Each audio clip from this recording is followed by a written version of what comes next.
Hi welcome to Neela Shetty vlog life channel. ನೀವು first time ನನ್ನ ಚಾನಲ್ನ ನೋಡ್ತಾ ಇದ್ದರೆ ಸಬ್ಸ್ಕ್ರೈಬ್ ಮಾಡಿ, ಹಾಗೆ ಸಪೋರ್ಟ್ ಮಾಡಿ. ನಾವು ಈ ದಿನ ಯಾವುದ್ರ ಬಗ್ಗೆ ನೋಡ್ತಾ ಇದ್ದೀವಿ ಅಂದರೆ ವಿಟಮಿನ್ D3. ಹುಟ್ಟಿದ ಎಲ್ಲ ಮಕ್ಕಳಿಗೂ ಡಾಕ್ಟರ್ಸು ಟಿಲ್ 1 ಇಯರ್ ವಿಟಮಿನ್ D3ನ ಮಿಸ್ ಮಾಡದೆ ಕೊಡಿ ಅಂತ ಹೇಳ್ತಾರೆ.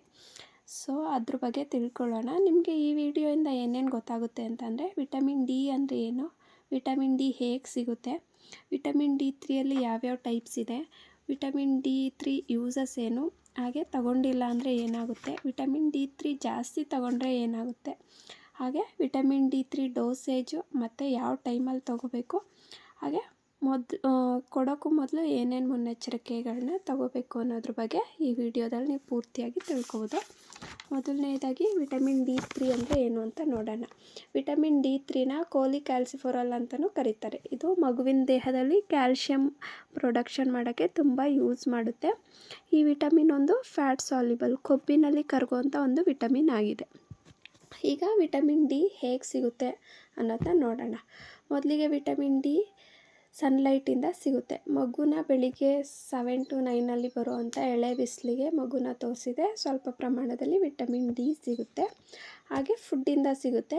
ಆದರೆ ಮಕ್ಕಳಿಗೆ ನಾವು ಫುಡ್ ಕೊಡದೇ ಇರೋದ್ರಿಂದ ಬ್ರೆಸ್ಟ್ ಫೀಡಿಂಗಿಂದ ಸ್ವಲ್ಪ ಪ್ರಮಾಣದಲ್ಲಿ ವಿಟಮಿನ್ ಡಿ ಸಿಗುತ್ತೆ.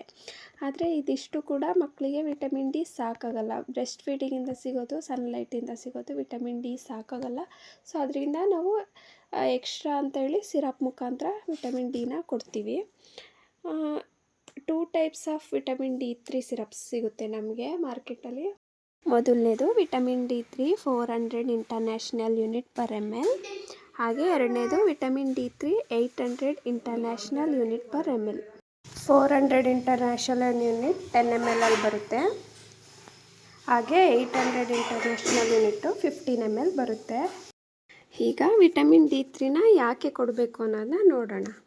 ವಿಟಮಿನ್ D3 ಮೂಳೆನ ಸ್ಟ್ರಾಂಗ್ ಮಾಡುತ್ತೆ, ಅಲ್ಲಿನ ಶಕ್ತಿಗೆ ಇದು ತುಂಬ ಉಪಯೋಗ ಮಾಡುತ್ತೆ, ಮತ್ತು ಹೆಲ್ತಿ ಇಮ್ಯೂನ್ ಸಿಸ್ಟಮ್ಗೆ ಇದು ತುಂಬ ಹೆಲ್ಪ್ ಮಾಡುತ್ತೆ. ಹಾಗೆ ಕ್ಯಾಲ್ಶಿಯಂ ಅಬ್ಸಾರ್ಪ್ಷನ್ಗೆ ಇದು ತುಂಬಾ ಹೆಲ್ಪ್ ಮಾಡುತ್ತೆ. ವಿಟಮಿನ್ D3ಇಂದ ರಿಕೆಟ್ಸ್ ಅನ್ನೋ ಒಂದು ಕಾಯಿಲೆ ಕೂಡ ಬರುತ್ತೆ. ಅದನ್ನ ತಡೆಗಟ್ಟೋಕ್ಕೆ ವಿಟಮಿನ್ D3ನ ಯೂಸ್ ಮಾಡ್ತೀವಿ.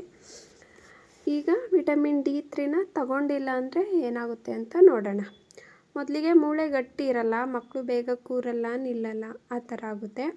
ಹಲ್ಲು ಬೇಗ ಉಳುಕಾಗೋದು, ಬೇಗ ಉದುರೋದು ಹಾಗೆ ಆಗುತ್ತೆ. ಮತ್ತು ವಿಟಮಿನ್ ವಿಟಮಿನ್ ಡಿ ಡಿಫಿಷಿಯನ್ಸಿಯಿಂದ ರಿಕೆಟ್ಸ್ ಅನ್ನೋ ರೋಗ ಬರ್ಬೋದು, ಮಕ್ಕಳು ಬೇಗ ನಿಶಕ್ತಿ ಆಗೋದು, ಆ ಥರ ಎಲ್ಲ ಆಗ್ಬೋದು. ಅದರಿಂದ ವಿಟಮಿನ್ D3ನ ಮಿಸ್ ಮಾಡದೆ ಕೊಡಬೇಕಾಗುತ್ತೆ.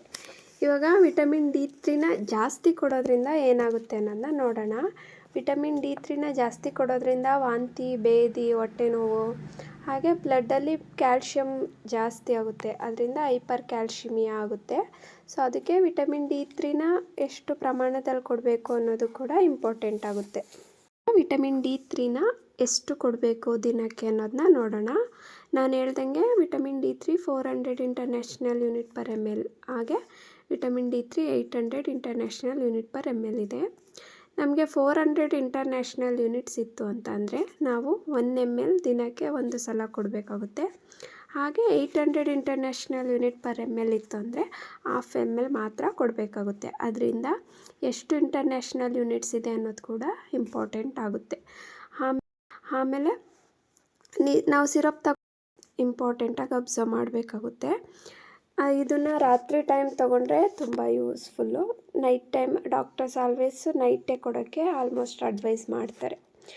ಇವಾಗ ವಿಟಮಿನ್ D3 ಕೊಡೋ ಮೊದಲು ಏನೇನು ಮಾಡಬೇಕು ಅನ್ನೋದನ್ನ ನೋಡೋಣ. ಮೊದಲಿಗೆ ವಿಟಮಿನ್ D3 800 ಇಂಟರ್ನ್ಯಾಷನಲ್ ಯೂನಿಟ್ಸಾ 400 ಇಂಟರ್ನ್ಯಾಷನಲ್ ಯೂನಿಟ್ಸಾ ಅನ್ನೋದನ್ನ ಮೊದಲಿಗೆ ಚೆಕ್ ಮಾಡಬೇಕಾಗುತ್ತೆ. ಅದಾದ ನಂತರ ಚೆಕ್ ಆಯಿತು. ಈಗ 1/2 ml 1 ml ನೋಡ್ಕೋಬೇಕಾಗುತ್ತೆ. ಕೊಡೋ ಮೊದಲು ಜೆಂಟಲಾಗಿ ಶೇಕ್ ಮಾಡಬೇಕು, ತುಂಬ ಆಗಿ ಶೇಕ್ ಮಾಡಬಾರ್ದು, ಬಬ್ಬಲ್ಸ್ ಎಲ್ಲ ಫಾರ್ಮ್ ಆಗೋ ಥರ ಜೆಂಟಲಾಗಿ ಶೇಕ್ ಮಾಡಿದರೆ ಸಾಕು. ಕ್ಯಾಪ್ನ ಓಪನ್ ಮಾಡಿ ಡ್ರಾಪರಲ್ಲಿ ಸರಿಯಾದ ಡೋಸ್ನ ತಗೋಬೇಕಾಗುತ್ತೆ. 1/2 ml 1 ml ನೋಡಿ ಸರಿಯಾದ ಡೋಸ್ನ ತಗೋಬೇಕು. ಡ್ರಾಪರ್ನ ಯಾವತ್ತೂ ಕ್ಯಾಪಾಗಿ ಯೂಸ್ ಮಾಡಬಾರ್ದು. ಡ್ರಾಪರ್ನ ನಾವು ಅವಾಗವಾಗ ಯೂಸ್ ಮಾಡಿ ವಾಟರಲ್ಲೆಲ್ಲ ವಾಶ್ ಮಾಡಿ ಮತ್ತೆ ಬಾಟಲ್ಗೆ ಹಾಕ್ತಿರ್ತೀವಿ, ಸೊ ಇನ್ಫೆಕ್ಷನ್ ಆಗಿರುತ್ತೆ.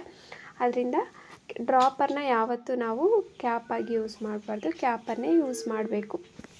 ಡ್ರಾಪರ್ನೂ ಅಷ್ಟೇ ಕೊಡೋ ಮೊದಲು ಹಾಗೆ ಕೊಟ್ಟ ನಂತರ ಒಂದು ಬೌಲಲ್ಲಿ ಹಾಟ್ ವಾಟರ್ನ ತೊಗೊಂಡು ಕೊಡೋ ಮೊದಲು ಕೂಡ ವಾಶ್ ಮಾಡಬೇಕು, ಹಾಗೆ ಕೊಟ್ಟ ನಂತರ ಕೂಡ ಅದನ್ನ ನೀಟಾಗಿ ವಾಶ್ ಮಾಡಬೇಕಾಗುತ್ತೆ. ಅದಾದ ನಂತರ ಇದನ್ನು ಒಂದು ಬಾಟಲ್ ಓಪನ್ ಮಾಡಿದ ಮೇಲೆ 28 ಡೇಸ್ ಅಷ್ಟೇ ಇಡಬೇಕಾಗುತ್ತೆ, ಅದಕ್ಕಿಂತ ಜಾಸ್ತಿ ಇಡಬಾರ್ದು. ಸೊ ನಿಮಗೆ ಮಿಕ್ಕಿತ್ತು ಅಂದರೂ ಕೂಡ 28 to 30 ಡೇಸಲ್ಲಿ ಅದನ್ನು ಡಿಸ್ಕಾರ್ಡ್ ಮಾಡಿ ಆಮೇಲೆ ಬೇರೆನ ಹೊಸ್ದಾಗಿ ಯೂಸ್ ಮಾಡಬೇಕಾಗುತ್ತೆ. ಇಷ್ಟು ವಿಟಮಿನ್ D3 ಸಿರಪ್ ಬಗ್ಗೆ ನಾನು ಹೇಳಿದ್ದೀನಿ. ಈ ವಿಡಿಯೋ ನಿಮಗೆ ಇಷ್ಟ ಆಗಿದೆ ಅಂತ ಅಂದ್ಕೊಂಡಿರ್ತೀನಿ. ಏನೇ ಡೌಟ್ ಇದ್ದರೂ ನನಗೆ ಕಮೆಂಟ್ ಬಾಕ್ಸಲ್ಲಿ ಕಮೆಂಟ್ ಮಾಡಿ. ಈ ವಿಡಿಯೋ ಇಷ್ಟ ಆಗಿದರೆ ಲೈಕ್ ಮಾಡಿ, ಶೇರ್ ಮಾಡಿ, ಹಾಗೆ ಕಮೆಂಟ್ ಮಾಡಿ, ಸಬ್ಸ್ಕ್ರೈಬ್ ಮಾಡಿ. Thank you.